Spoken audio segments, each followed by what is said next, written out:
Okay, so globally, 35 to 40 gigatons of carbon dioxide is emitted every year. And so I think a lot of times we hear that and we're like, okay, but what does that mean? So let's just take a look at some numbers here.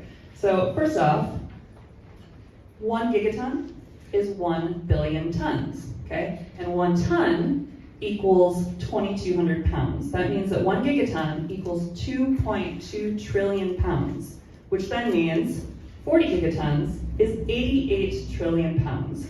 To put that in perspective, the average person weighs 180 pounds. So that means every year, the weight equivalent of 490 billion people is being emitted in CO2 alone.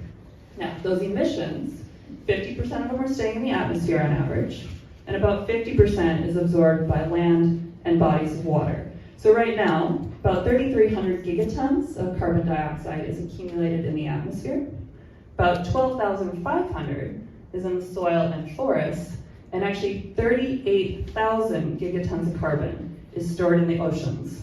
So let's talk about how does ppm, or parts per million, relate to gigaton. So gigaton is a unit that we use to measure the weight of a gas. And ppm, or parts per million, is a unit that we use to measure the concentration of a gas. So specifically, when we're looking at CO2, 1 part per million equals 7.8 gigatons. And what I mean by that is every time another 7.8 gigatons of CO2 is emitted into and stays in the atmospheric concentration of CO2 goes up 1 parts per million.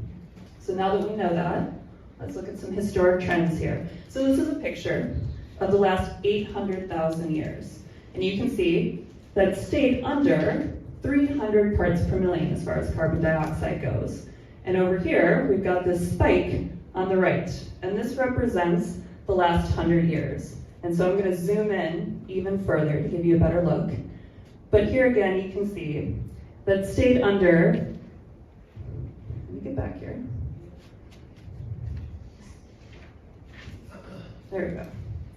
It stayed under 300 until 1911, and that's because that's when the world started to become more and more industrialized, and so CO2 emissions started to rapidly increase, and so you can see this huge spike.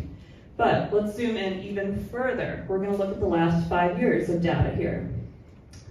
And I wanted to show you this so you can see the seasonality of ppm, because every single year, CO2 goes up in the atmosphere, and it goes down, and that's a natural process.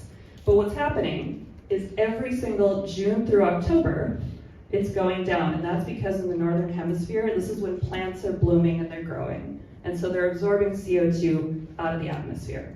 In the fall, those plants are going to start to decay, and they'll slowly put that CO2 back into the atmosphere. And so that's when October through May, we see those numbers start to go up.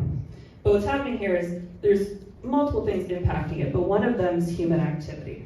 Okay, so when we mine coal or we drill oil, what we're doing is we're taking the carbon from the earth and we're putting it into the atmosphere at a quicker rate than these natural processes can accommodate for.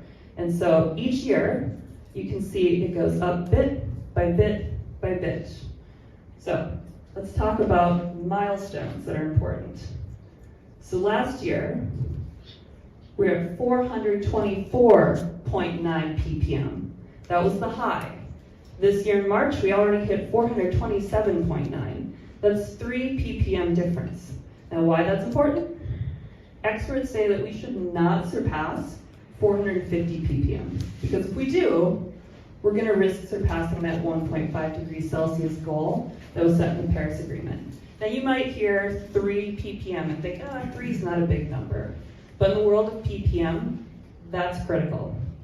What I mean by that is if we're not supposed to surpass 450, and yet we already last month were at 427.9, that means we have about 22 ppm of leeway. And if we increase 3 ppm every year, we're going to eat into that 22 real quick.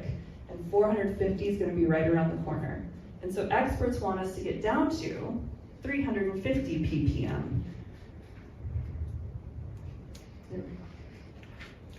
And that's when the climate negative impacts are going to start to stabilize. Just start, okay? Ideally, though, we should get to 280 ppm, because those were the pre-industrial levels. So let's crunch a little math here, okay, now that we have some numbers. So last year's average was 421 ppm, and experts want us to get down to 350 ppm. So that means we need to reduce the atmospheric concentration of CO2 by 71 ppm.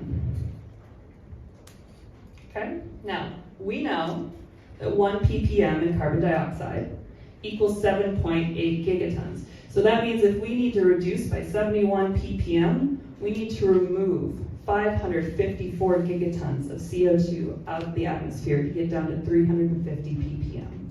Okay, so to wrap up, what I would encourage everyone to do is please go to Clever Carbon's website, check out our social media channels.